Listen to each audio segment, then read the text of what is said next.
Your SEC Insider Hit this morning is brought to you by Cover Source Solutions. HVAC and plumbing, locally owned, Mississippi grown, with offices in Brandon and Ridgeland. HVAC and plumbing. Cover Source Solutions.com. Locally owned, Mississippi grown, Cover Source Solutions. We're ESPN 1059 The Zone. We welcome in Tom Luginbill, National College Football analyst with ESPN. Lugs, what was your reaction when you saw the play, Auburn-Oklahoma game, the fake substitution, the deception play, whatever you want to call it? What was your reaction? The coaches live in the gray area every time they're trying to get a competitive advantage. And Oklahoma weighed the percentages of whether or not they would get caught. And if they did get caught, so be it. You live to play the next down. If you don't get caught, you're going to end up with a positive play or a touchdown, and they rolled the dice. The officials missed it, obviously. I think when you see something play out like that, and I've been on coaching staffs where not only do we have that exact same play, and I've been on coaching staffs where we've utilized it, and it's almost impossible to defend. It was outlawed when they started making all of the substitution rules to create equity for both teams so nobody could have a competitive advantage for obvious reasons. And I think it's not just that the officials missed it on the field, but it was so glaringly obvious that something was off at the end of the play that at some point I think the officials upstairs have got to buzz down and say, hey, guys, just give us a second. Let's take a beat. We need to take a look at the all-22 on that and just confirm that everything is above board. And they didn't do that, and they should have done it. But if you're looking at it from Oklahoma's perspective, what's the downside? Sure. A penalty on one play? What is the deterrent? There really isn't any. So from their perspective, I see why they did it. I'll say this, and I think it's worth noting. If you've paid attention to college football in the first 4 weeks of the season, what the ACC is doing with their transparent reviews, utilizing a command center with officials where you can hear the command center and the review board talking back and forth with the on-field head referee and going over what they're seeing, stating the mechanics, all of those sorts of things, because, you know, there were multiple calls in the Oklahoma-Auburn game. Yeah. And I think we all would have loved to have seen or heard or both how they came up with the reversal on the catch down the sideline. And, you know, there was a play in the Syracuse-Clemson game that was almost identical to that play. A different motion, but a play where the receiver came in bounds, both feet were in bounds, and then when he went down, the ball got bobbled. And you could hear the officials talking through all the mechanics. I think you're going to continue to see that grow and expand throughout college football, and it's going to be good for the sport. But listen, I don't blame Oklahoma. They rolled the dice and figured if the percentages weigh in their favor, why not? Tom Luginbill, National College Football analyst with ESPN on the Out of Bounds show. I think those are two for what college football is today, which is totally different than a few years ago, as you and I've discussed many times, with the disruption of COVID and the portal. But Luke's, with what college football is today, I think Oklahoma and Auburn are pretty damn good football teams. You know, I'm glad to hear you say that, you know, because number one, I agree with you. And first off, both teams are damn good on defense. Mm-hmm. Really good. Okay. And the reason why I say I'm glad you said that is because clearly both of these head coaches, both of these programs have taken on a lot of scrutiny over the last 2 to 3 years. And I know that if you're an Auburn fan, you lost that game on Saturday. But you cannot sit there as a reasonable Auburn fan and look at the team that's on the field right now and not say that that team is vastly improved over the product on the field a year ago, because they are in almost every area. You cannot, as an Oklahoma fan, look at Oklahoma and say, wow, they hit on a lot of the right buttons this past offseason, because they are different than they were a year ago. Now, are there areas of concern for both teams as they still continue to gel and develop? Of course there are. Like, for example, clearly some concerns right now on the offensive line for Auburn as the SEC slate gets underway. I think the concern for Oklahoma is they can't run the football without John Mateer. Oklahoma ran the football for 32 yards. And won a physical game in this league. Right, and the reason why they won it is because John Mateer is so freaking good that he's able to reel off 11 straight completions with no semblance of a run game. And then when it matters most, engineer a 75-yard touchdown drive after they had gone down to go ahead and win the game. But can you do what they're doing on offense for the entire gauntlet? At some point or another, Oklahoma is going to have to come up with a way of running the football that does not include John Mateer.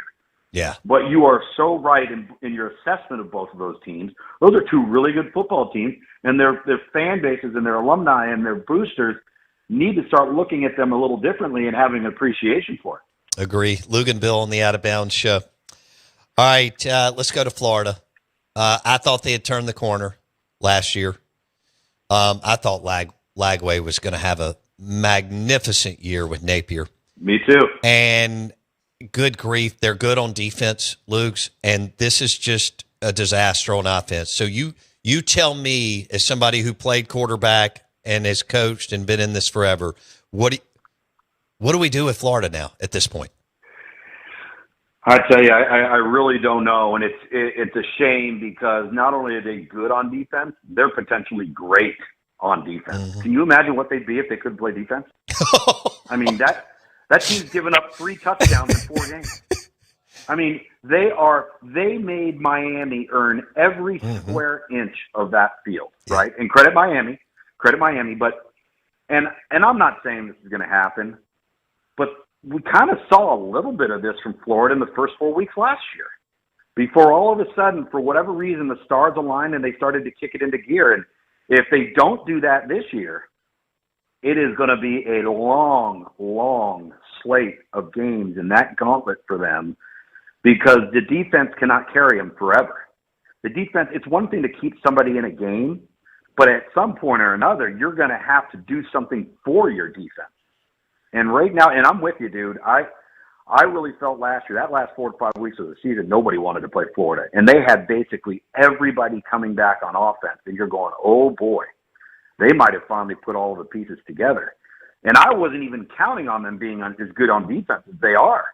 And then you add that to the equation, it's like, holy smokes. But the bottom line is, I personally, I'm not a big fan of the play calling. I think right now, Billy Napier is calling the game in a very hesitant manner.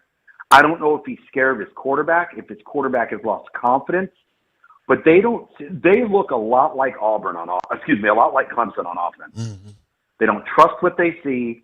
They're not anticipating. They're not attacking.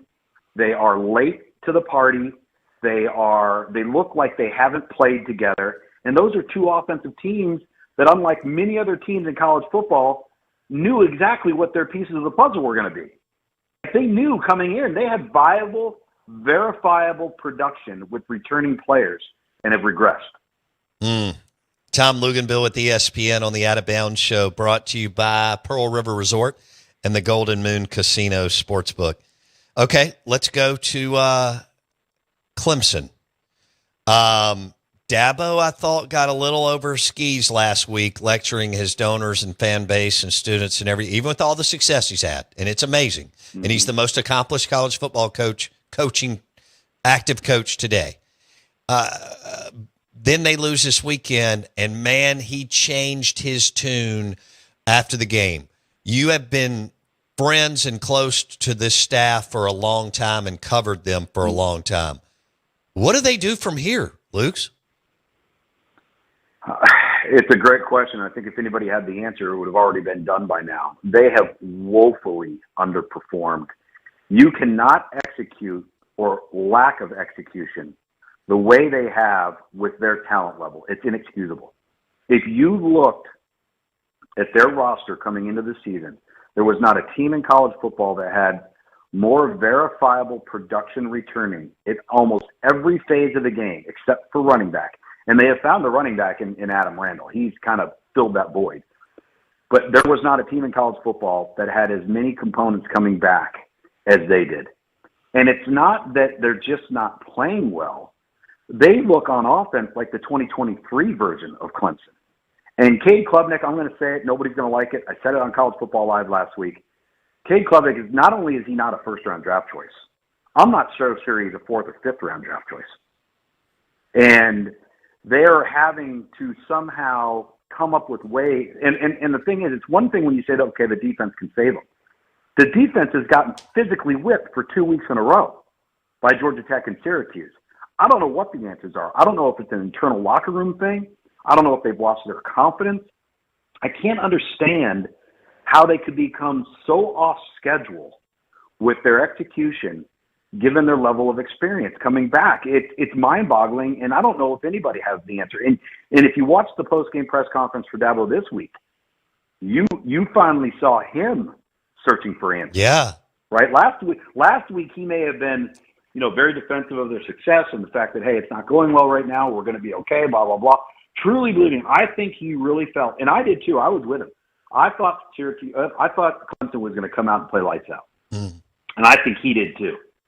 And then the fact that they didn't is really putting him in a position to start examining every facet of what they're doing, because clearly there's a disconnect there between what they're preaching, what they're coaching, and how they are approaching each and every game, and the players getting the message, because the players do not have the message right now. No. Tom Luginbill, national college football analyst with ESPN. He joins us on the Farm Bureau Insurance guest line. Okay, you talk about competitive temperament all the time and how it's something that you look for as you've evaluated all these players. When you're down at the Under Armour All-American game, you want to see kids compete. Same with coaches, right? I mean, you know Dabo's story. Grew up with nothing. Yeah. His mom lived with him in college. He talked about utilities being turned off when he was growing up. Walked on at Alabama. I mean, he is one hell of a success story. Was fired when DeBose and them were fired. Then got into commercial real estate and finally realized he had to scratch that coaching itch again. And the rest is history. Bowden's fired. He takes over as interim, and unbelievable run. Okay. Having said all that, this thing looks like it's teetering, Lukes. It just, between not replacing Venables and Scott and Elliott ever really, maybe getting a little too comfortable promoting from within. I know he eventually brought in Garrett Riley, but this thing looks shaky. Is that fair?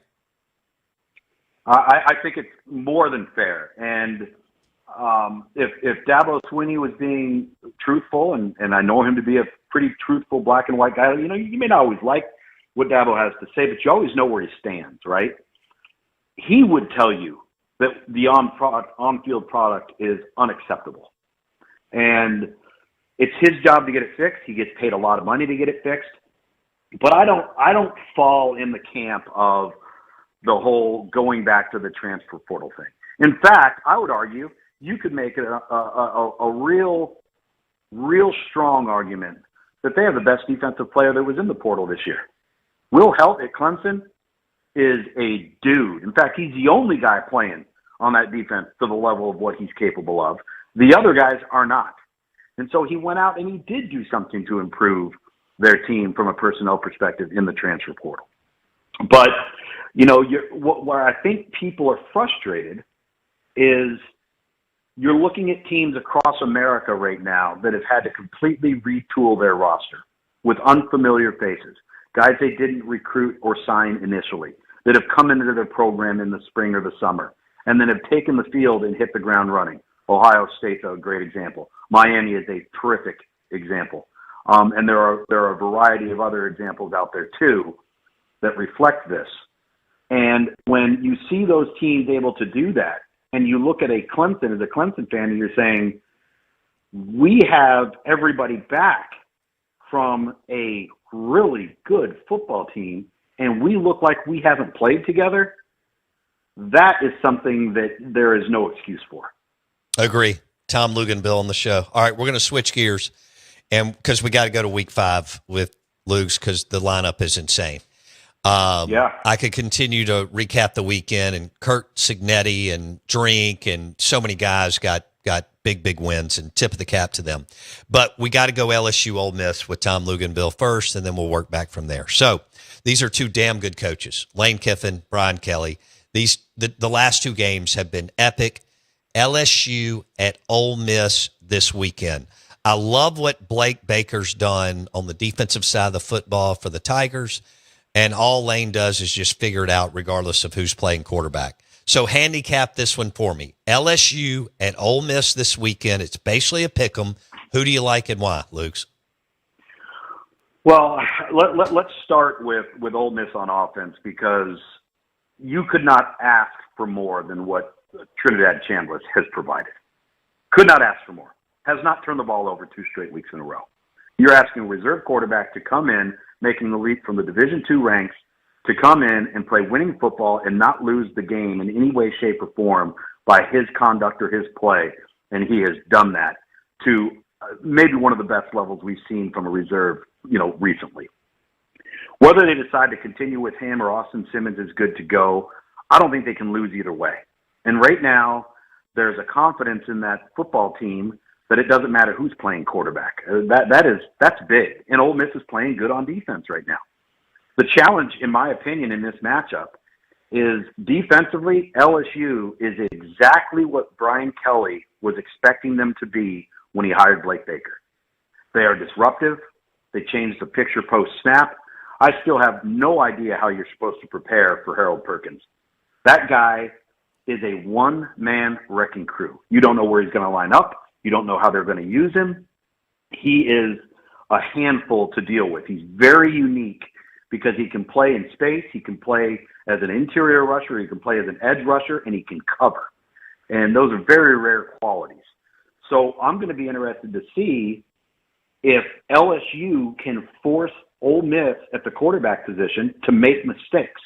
Nobody's been able to come up with that answer. Kentucky did it versus Austin Simmons, and it kept Kentucky in the game. And quite honestly, had Kentucky had any semblance of quarterback play, they probably should have won that game. But they didn't, and Ole Miss got away with it. But that's going to be the game within the game. How does the Ole Miss quarterback position handle LSU on defense? Okay. Tennessee at Mississippi State. Tennessee's the favorite. They should be. But there could be a path for Levy and the crew to get a dub. It will be extremely difficult as Tennessee has better personnel and a more veteran-laden staff, but Levy's done what he was supposed to do the first 4 games. So Tennessee at Mississippi State. How about this? This is a better way to put it. How does Mississippi State put themselves in position to be within a score or tied or slightly up beginning of the 4th quarter? Don't allow the game to become a track meet and limit explosive plays through the air. Because if there's one thing Joey Aguilar has brought to this Tennessee offense that was lacking going back to Hendon Hooker, because it was lacking with Nico, it was lacking with Joe Milton. That is what they want to do is they want to run the football and they want to put it over your head. And that kid can do that. And he's done it against everybody they've played, including Georgia this year. So if you want to be in this game and you're Mississippi State, you have to force Tennessee to earn it. You can't give them the freebies. You can't give them the 30-yard over the top, the 70-yard touchdown. It has to be methodical because that's not what Tennessee wants to be. Tennessee wants to run, poof, over the top, big play, explosive, boom, defense is on the field.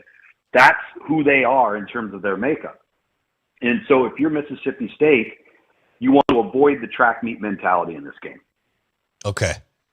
Try to run the football too, and keep Aguilar and Heupel from calling and dialing up all those plays. Unbelievable Week 5 this weekend. He is Tom Luginbill on the Out of Bounds Show, brought to you by Pearl River Resort.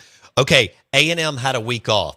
There are people in the business who call it the dreaded September bye, that you don't want buys that early, but still, they got one. Auburn, as you just went over, had a hell of a game against Oklahoma. Now they got to get back, practice for 4 or 5 days, get on a plane, go out to A&M. Do you give all? Well, I know you give them a shot.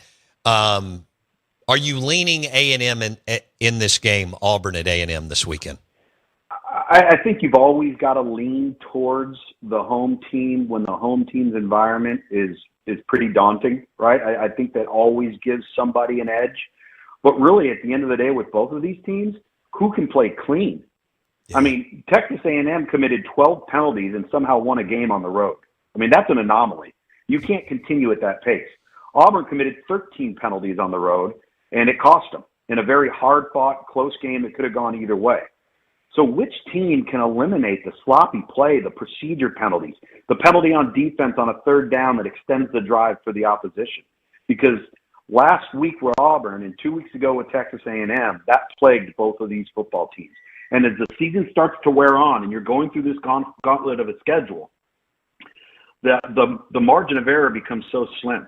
And you've heard me say this before. It's one thing to make plays and to execute and this and that, but if talent's equitable, and I think it is between these two teams, it's not the play you make, it's the mistakes you avoid. Who makes the fewest errors in this matchup? And from a penalty standpoint, both teams have a lot to clean up. Alabama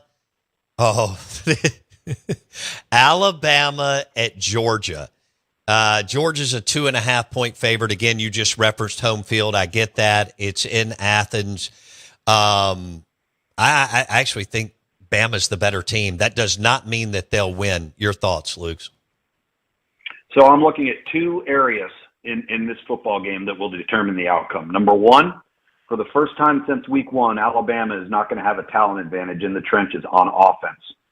If they go out and they perform against this Georgia front seven the way they did against Florida State, they got no shot. Mm-hmm. The left side of the offensive line for Auburn is something you need to key in on early in this matchup to see if they can hold up, because they were flat out pushed around and embarrassed versus Florida State. Now, the last 2 weeks, they made strides. They made improvement. They had talent advantages, but they allowed their quarterback to grow. They allowed their quarterback to find and develop with other targets that are not named Ryan Williams. I think that's really important for this offense, but this is going to be a line of scrimmage game. That's the first area. The second area is Mike Bobo on offense, the offensive coordinator at Georgia, has realized that he's got a actual running threat with Gunnar Stockton. Now, a lot of people coming into the season may not have really thought that. But if you looked at Georgia versus Tennessee, it wasn't just some plays that Gunnar Stockton made with his feet and extending plays and avoiding a negative play. But they started incorporating designed quarterback run. And when was the last time we saw that from Georgia? What, maybe DJ Shockley? Right? You always, when you played Georgia, you had to worry about all their personnel, but you at least knew where the quarterback was going to be. Right. And I think that's a challenge for Alabama's defense this week. They didn't have to face it versus ULM, and they didn't have to face it versus Wisconsin at home 2 weeks ago. I got 20 seconds. Oregon at Penn State. Who do you like? I like Oregon. I think it's a huge road contest for them. I think they're the better team, and Penn State's schedule has been abysmal. I need Penn State to step up and play well if they want to erase the narrative that they can't beat good teams. All right, that was a grand slam. Thanks, Tom Luginbill. Be good. Take care, pal. Lunch today brought to you by Martin's in Livingston. And don't forget, Monday Night Football is Stella Artois and Wings at Martin's in Livingston. Have a good day. If you missed anything, it'll be on Spotify and Apple Podcasts. Search Out of Bounds with Bowbound. See ya.